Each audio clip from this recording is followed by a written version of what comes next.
이 시간 우리 옆에 분들에게 이렇게 인사하도록 하겠습니다. 내가 교회입니다. 당신이 교회입니다.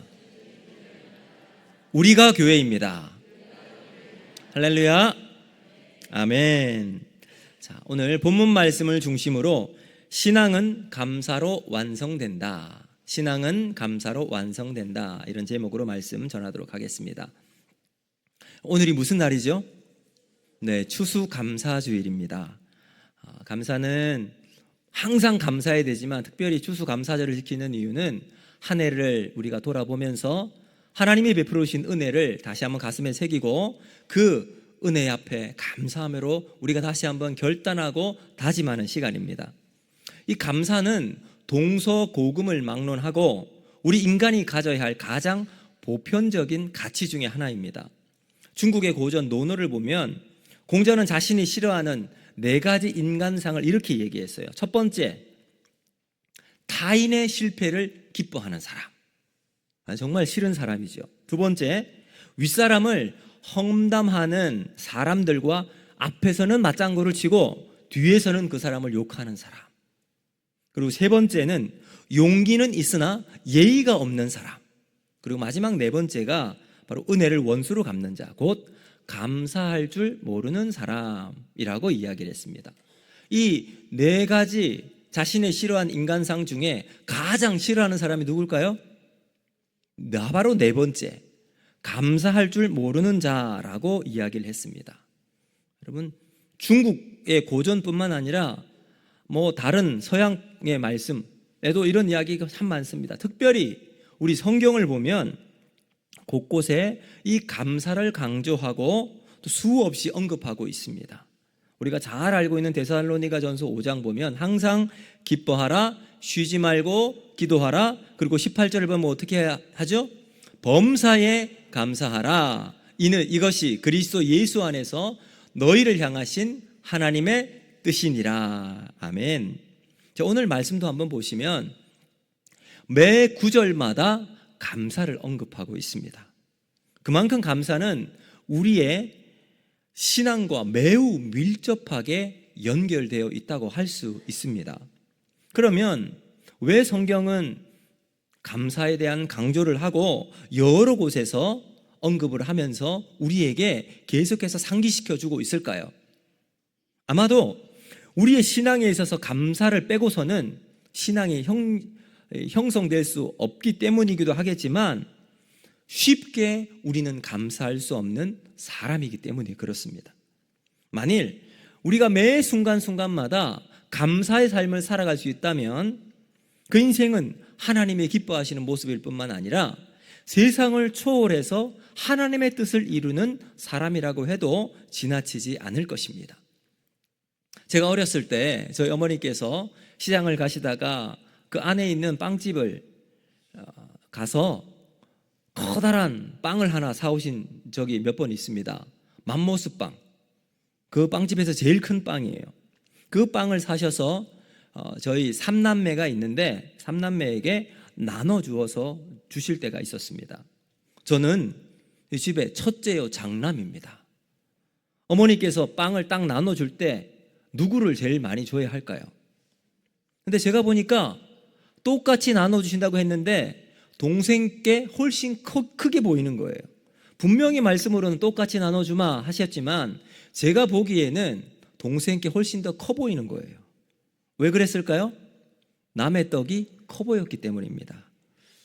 저의 어린 시절을 비춰보니까 인간의 본성은 어릴 때부터 타고났는데 주어진 현실의 만족을 몰라요. 그러니 감사할 수 있겠습니까? 감사는 저절로 나올 수 없는 겁니다.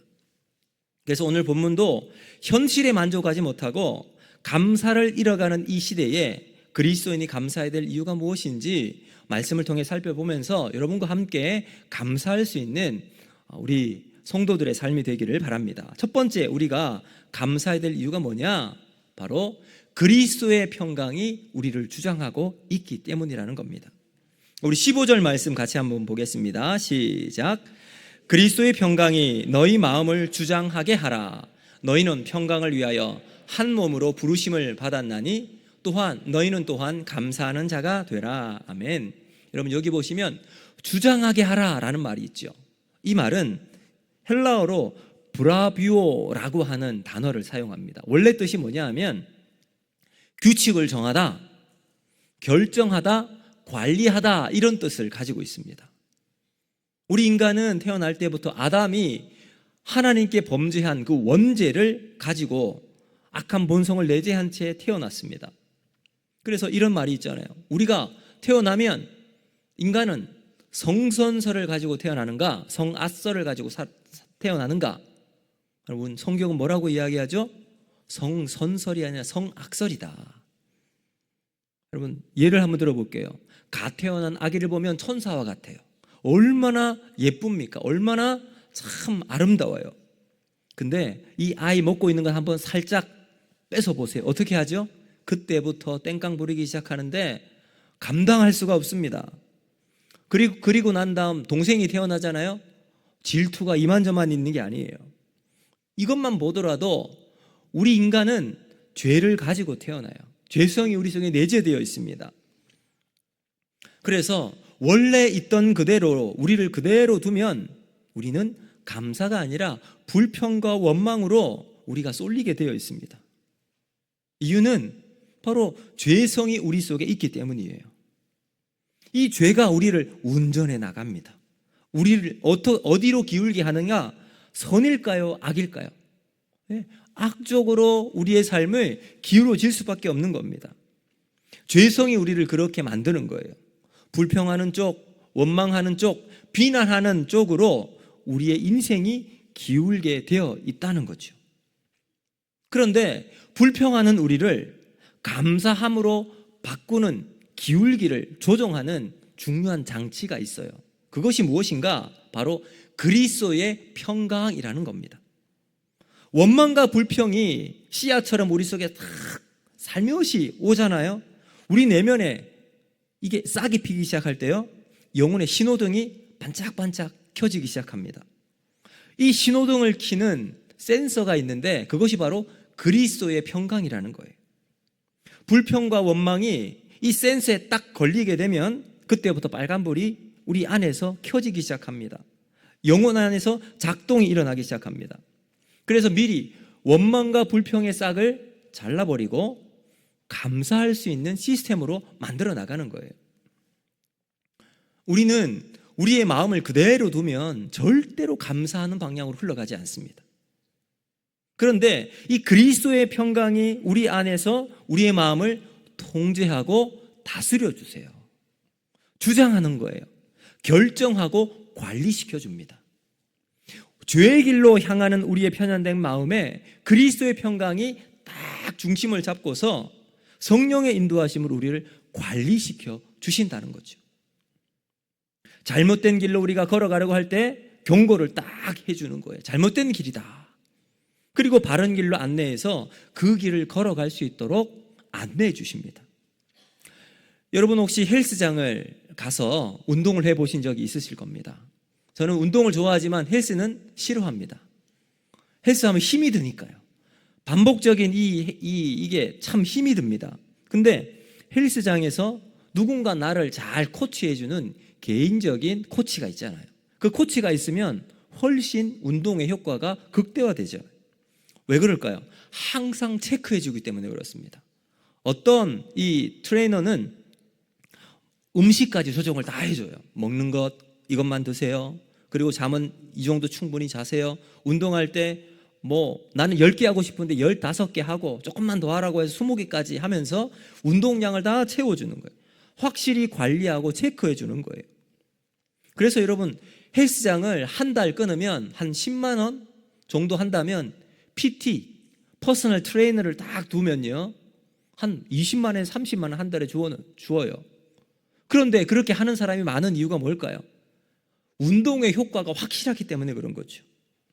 지금 우리가 원망과 불평이 우리를 탁 휩싸고 있을 때 이 그리스도의 평강이 마치 헬스 트레이너와 같이 우리를 붙잡고 안내하고 관리해 줍니다. 붙들어 주신다는 거예요. 그러면 여러분 이 그리스도의 평강이 어디서 찾아올까요? 바로 예수님과의 관계 속에서 나옵니다. 자, 요한복음 14장 27절 말씀 같이 한번 읽어보겠습니다. 시작. 평안을 너희에게 끼치노니 곧 나의 평안을 너희에게 주노라. 내가 너희에게 주는 것은 세상이 주는 것과 같지 아니하니라. 너희는 마음에 근심하지도 말고 두려워하지도 말라. 아멘. 여러분, 지난 목요일 우리 고3 수험생들이 열심히 준비하고 수능 시험을 보았습니다. 새벽마다 여러분들 기도하셨겠죠. 새벽마다 우리가 함께 우리 아이들을 위해서 같이 기도를 했습니다. 저도 기도를 열심히 했어요. 제가 어떻게 기도를 했냐면, 하나님, 이 아이들이 하나님의 평안을 가지고 시험장에 들어갈 때 두려움을 뚫는 하나님의 평안의 은혜를 경험하게 하여 주시옵소서. 왜 그럴까요? 세상에 주는 평안과 하나님이 주신 평안은 다르기 때문입니다. 두렵다고 해서, 너무 떨린다고 해서 시험장 들어갈 때 청심환 먹고 들어가는 사람도 있다고 하더라고요. 처음에는 두려움과 떨림이 줄어들 수 있지만 오후가 되면 어떻게 될까요? 나른해져서 졸릴 수가 있습니다. 그런데 모든 지각에 뛰어난 하나님의 평강이 그 가운데 임하게 되면 우리의 마음과 생각을 지켜주신다고 약속해 주셨어요. 우리 빌립보서 4장 6절과 7절 말씀 같이 한번 읽어보겠습니다. 시작. 아무것도 염려하지 말고 다만 모든 일에 기도와 간구로 너희 구할 것을 감사함으로 하나님께 아뢰라.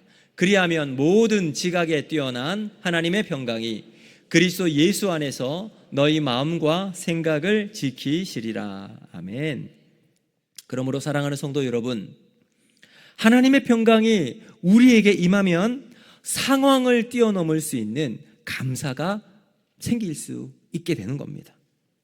우리가 불평과 원망이 아니라 감사하는 쪽으로 우리의 마음이 기울어지는 거예요. 여러분, 우리 화장실에 가면 배수로가 있잖아요. 보기에는 똑같이 평평한 것 같은데 물을 딱 흘리면 탁 잘 지어진 이 화장실 공사가 잘 되어 있으면 물을 떨어뜨리면 그 물이 그 보이지 않는 기울기에 의해서 배수구로 쭉 흘러 들어가죠. 마찬가지입니다. 그리스도의 평강이 우리의 가운데 임하게 되면 우리의 마음이 예수님께로 기울어지게 됩니다. 하나님의 평강이 우리의 마음과 생각을 지키시기 때문입니다. 여러분 기억하십시오. 하나님이 지키시면 무너지지 않습니다. 하나님이 지키시면 넘어지거나 깨어지지 않을 줄로 믿습니다. 하나님이 함께 하시면 두려움도 물러가게 될 줄로 믿습니다. 여러분, 우리를 생각할 때 좀 강한 것처럼 보이잖아요. 그래서 어떤 내가 강하다고 생각하는 사람 보면 우통 벗어요. 그리고는 근육을 자랑합니다. 마초 근성을 보여주죠. 그런데 그것을 탁 던져 버리고 그 내면을 한번 탁 들어가 보면요, 마치 유리처럼 쉽게 깨어지는 연약함이 우리에게 있어요. 자동차 유리는 그래도 겉면과 앞면에 코팅이 잘 되어 있어서 웬만한 충격도 버티고 깨지지 않아요. 뭐 사고가 나더라도 여러분 자동차 앞 유리를 보면 잘 안 깨지잖아요. 그런데 저희 집에 가면 하얀색 코렐 이 밥그릇, 국그릇이 있습니다. 얇은데 아주 가벼워요. 튼튼합니다. 설거지할 때도 잘 돼요. 뽀드득 뽀드득 소리도 나고. 그런데요, 이 코렐 이 그릇이 마룻바닥에 한번 탁 깨지잖아요. 그때는 난리가 나는 날입니다. 마룻바닥에 코렐이 깨지면 그날은 우리 집 대청소하는 날입니다. 왜 그럴까요? 날카로운 이 유리파편이 온 사방으로 퍼져요.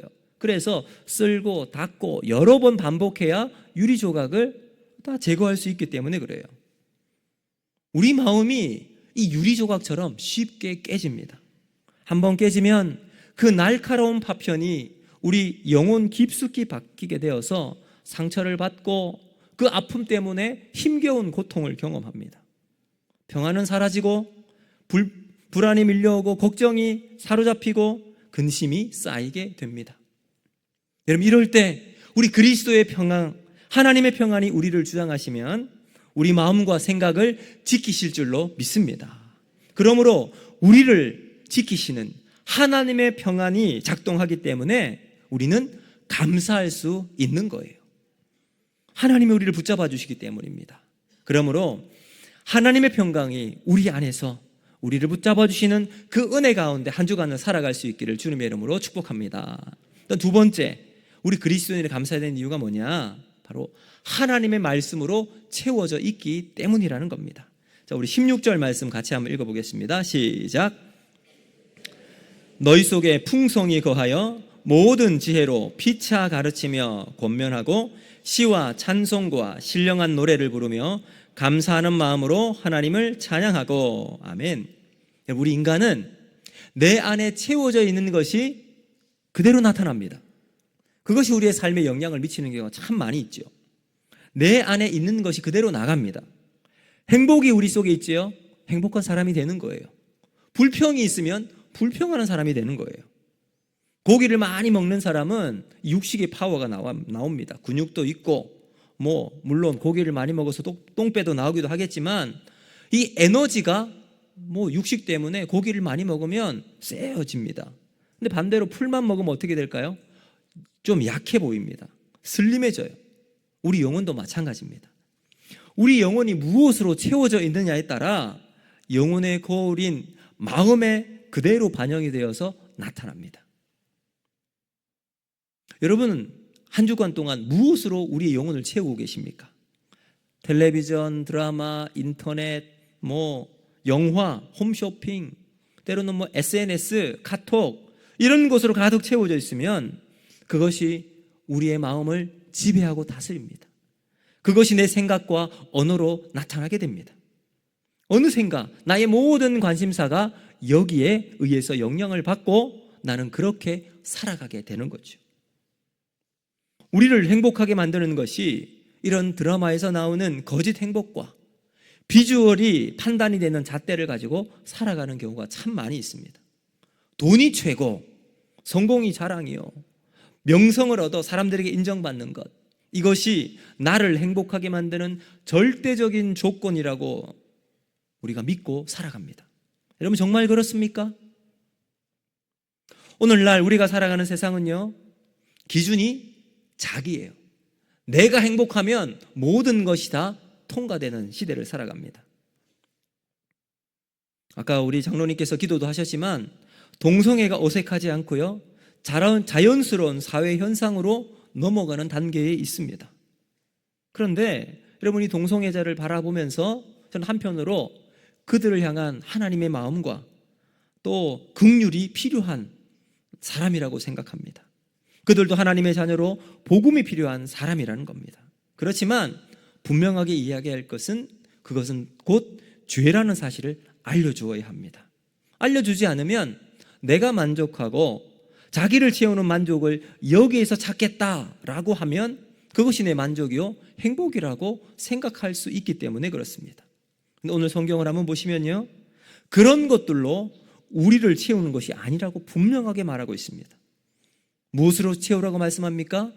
그리스도의 말씀이 너희 속에 풍성히 거하게 하라. 여러분, 그리스도의 말씀이 우리 속에 풍성히 있어야 합니다. 결국 우리 안에 무엇을 채우느냐에 따라 우리의 삶에, 우리의 인생이 결정된다는 겁니다. 하나님 말씀을 먹으면 말씀이 이끄는 삶이 되어지는 겁니다. 말씀을 먹어야 말씀이 내 영혼에서 작동을 해서 에너지를 쓸 수 있는 거예요. 말씀이 충만하게 채워져 있을 때 영적 에너지를 공급받고 그 힘으로 우리의 세상 속에 살아갈 수 있는 것 아니겠습니까? 여러분, 세상은 눈에 보이는 것, 그것이 우리를 판단하고 결정하는 구조입니다. 눈에 보기 좋은 것, 그것이 곧 좋은 거예요. 이런 세상 속에 말씀으로 충만히 채워지게 되면 그것이 잘못된 것을 깨닫게 돼요. 왜 그럴까요? 말씀이 우리의 기준이 되기 때문에 그렇습니다. 무엇이 참되고 거짓인지 구별할 수 있는 지혜가 말씀을 통해 생기게 됩니다. 옳고 그름을 분별할 수 있는 안경을 쓰는 것과 같아요.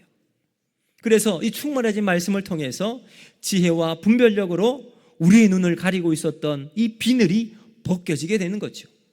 그래서 사도행전 9장 18절을 보면 이렇게 이야기합니다. 우리 같이 한번 읽어보겠습니다. 시작.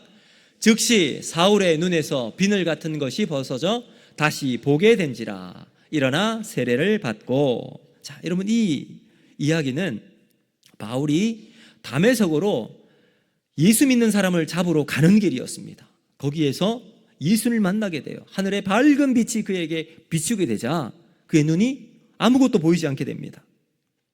그때 음성이 들립니다. 사울아, 사울아, 주님 누구십니까?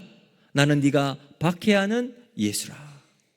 그리고 난 다음 아나니아라고 하는 제자가 환상을 보고 바울을 찾아갑니다. 그리고 그에게 안수해서 기도하는데 그가 바울이 다시 눈을 보게 됩니다. 그때 했던 이야기가 바로 여기예요. 즉시 사울의 눈에서 비늘 같은 것이 벗겨져 다시 보게 된지라. 여러분, 예수 그리스도, 그분은 생명의 말씀 자체이십니다. 그 말씀으로 충만해지니까 우리를 덮고 있던 세상의 비늘 같은 것이 벗겨져서 성경의 눈으로 세상을 볼 수 있는 여러분 영적 시각이 생기게 돼요. 그러면서 세상 속에서 분별력을 가지고 살아갈 수 있게 되죠. 말씀이 우리를 알려줍니다. 무엇이 선인지, 무엇이 참인지, 무엇이 진짜 행복인지 우리에게 알려주고 있습니다. 우리나라 1세대 위조 화폐를 감별하는 사람으로 알려져 있는 서태석 명장이라는 분이 계십니다. 이분은 자신의 책 서태석의 진짜 인생에서 자신의 인생 스토리를 이렇게 쭉 이야기를 했어요. 근데 이분은 중졸이에요. 중학교밖에 졸업을 하지 못했어요. 그러다가 이제 미군에서 이제 근무를 하면서 거기서 이제 아마 회계하는 업무를 보조해 주었던 것 같습니다. 그리고 위패가 있는 것을 보게 돼요. 그게 너무 신기해서 그분께 이제 이런 위패를 어떻게 감별하는지 배우게 됩니다. 이게 너무 자신에게 흥미로워서 이제 이 외화를 관리하고 있는 곳은 그 당시에 우리나라에서는 외환은행밖에 없었습니다. 그래서 외환은행에 자신의 이력서를 계속 냈어요. 근데 외환은행에서 받아주지 않는 겁니다. 왜냐하면 그 당시 외환은행은 명문대로 졸업한 이 대학생들도 이력서를 많이 내었기 때문에 중졸인 이분을 그럼 보지도 않은 거예요. 근데 끊임없이 찾아간 거예요. 막 하고 애원도 하고 뭐 이러다 보니까 한번 시켜놔 보자 하면서 아르바이트처럼 일용직으로 이제 시켜줍니다. 그랬더니 거기서 자신의 진가를 발휘하고 위패를 딱 찾아낸 거예요. 그 후 이분은 세계적인 위패 감별사가 되어서 미국 FBI에서도 인정받는 그러한 위패 감별사가 되었습니다. 그 문제가 생기면 이분을 찾아와서 또 해결해 주는 그런 이제 명장이 되었습니다. 이분이 이렇게 얘기를 해요. 자신이 이렇게 실력을 키울 수 있었던 이유는 뭐냐? 진짜만 만지고 진짜를 연구하고 진짜와 늘 실험하며 살아갔다는 거예요. 새로운 달러가 나오면 그거 한번 만져보고 또 한번 보고 구겨진 지폐도 보고 찢어진 지폐도 딱 보면서 이 차이점, 이것을 계속해서 연구했던 거예요. 진짜를 다 두루두루 섭렵해서 이제는 만져만 보아도 두께만 딱 보아도 감별이 가능한 여러분 이 경지에 이르게 된 거예요. 말씀으로 충만해진다는 것은 이와 같은 겁니다. 말씀을 가까이 하고 말씀을 사랑하면 그 말씀 생각이 우리를 딱 사로잡는 거예요. 듣고 읽고 공부하고 암송하고 묵상하고 그 말씀이 내 영혼의 핏줄처럼 쫙 흘러가서 온 우리의 마음과 생각을 다스릴 수 있도록 충만히 채워져 나가는 겁니다. 그러므로 말씀이 충만해지면 성령 충만한 삶이고 성령 충만해지면 예수 충만한 삶이 되어지는 겁니다. 에베소서 5장 18절은 이렇게 말씀합니다. 우리 같이 한번 읽어보겠습니다. 시작. 술 취하지 말라. 이는 방탕한 것이니 오직 성령으로 충만함을 받으라. 아멘. 여러분, 성령으로 충만해진 삶은 어떻게 살아갑니까? 바로 말씀이 충만할 때, 말씀의 은혜가 우리에게 있을 때 우리는 성령 충만한 삶을 살아갈 수 있게 됩니다. 우리 안에 말씀으로 충만히 채워지면 내 안에 있는 부정적인 사고, 이러한 모든 생각이 떠나가게 됩니다. 우리 내면이 말씀으로 지배를 받게 되면 그 말씀이 내 입술을 통해 터져 나오게 됩니다. 그 말씀이 내 삶에 녹아 들어가게 됩니다. 그래서 시편 1편에서는 이렇게 이야기하죠. 복 있는 사람은 악인들의 꾀를 따르지 아니하고 죄인들의 길에 서지 아니하고 오만한 자리에 앉지 아니하고 2절에 이렇게 이야기합니다. 같이 한번 읽어볼까요? 시작. 오직 여호와의 율법을 즐거워하며 그의 율법을 주야로 묵상하는 자로다. 아멘. 자, 오늘 본문에도 말씀으로 채워진 이 삶이 어떤 형식으로 나타나는지 이야기합니다. 시와 찬송과 신령한 노래가 늘 풍성히 나타납니다. 이것이 바로 예배입니다. 이게 바로 하나님을 향한 감사의 모습입니다. 불평은 떠나가고 감사로 충만해지는 인생의 비결은 하나님의 말씀인 줄로 믿습니다. 그러므로 사랑하는 성도 여러분, 다시 한번 우리가 말씀 앞에 우리가 엎드리고 하나님 말씀으로 충만히 채워지는 삶을 살아갈 수 있기를 주님의 이름으로 축복합니다. 이제 말씀을 맺도록 하겠습니다. 오늘 설교의 결론은 17절에 나옵니다. 우리 17절 말씀 같이 한번 읽어보겠습니다. 시작. 또 무엇을 하든지 말에나 일에나 다 주 예수의 이름으로 하고 그를 힘입어 하나님 아버지께 감사하라. 아멘. 여러분 보세요. 어떤 일을 하든지 말에나 일에나 주 예수의 이름으로 하고 그를 힘입어 하나님 아버지께 무엇을 하라고요? 감사하라. 여러분 감사하면 우리의 삶을 통해서 하나님의 역사하심을 믿고 예수의 이름으로 우리의 삶을 살아갈 수 있게 된다는 겁니다. 그리고 감사는 신앙의 완성입니다. 근데 우리 중에 어느 누구도 이 완성된 인생을 살아가는 사람은 없습니다. 다 미완성이에요. 그렇지만 믿음으로 감사가 넘치는 사람은 그 삶을 통해 이미 하나님께서 충만히 채워주신 은혜로 완성을 향해 달려나가는 삶이 되는 겁니다. 여러분 오늘 말씀을 통해서 두 가지 그리스도인이 감사할 수밖에 없는 이유 두 가지를 살펴보았습니다. 첫 번째, 그리스도의 평강이 우리를 주장하는 데 있습니다. 여러분 세상의 평강이 아닌 그리스도의 평강으로 우리를 다스리시고 주장하는 삶이 되기를 주님의 이름으로 축복합니다. 두 번째, 하나님 말씀으로 충만히 채워져 있을 때 우리는 감사할 이유가 됩니다. 여러분 문제 너머에서 여전히 우리의 역사하시는 하나님의 손길을 경험하는 힘, 바로 하나님 말씀에 있습니다. 환경을 초월하고 하나님을 신뢰하면 여러분 그 흔들리지 않는 견고한 감사로 천국을 누리며 이 땅 가운데 하나님 앞에 늘 감사가 넘치는 삶을 살아가는 저와 여러분이 되기를 주님의 이름으로 축복합니다.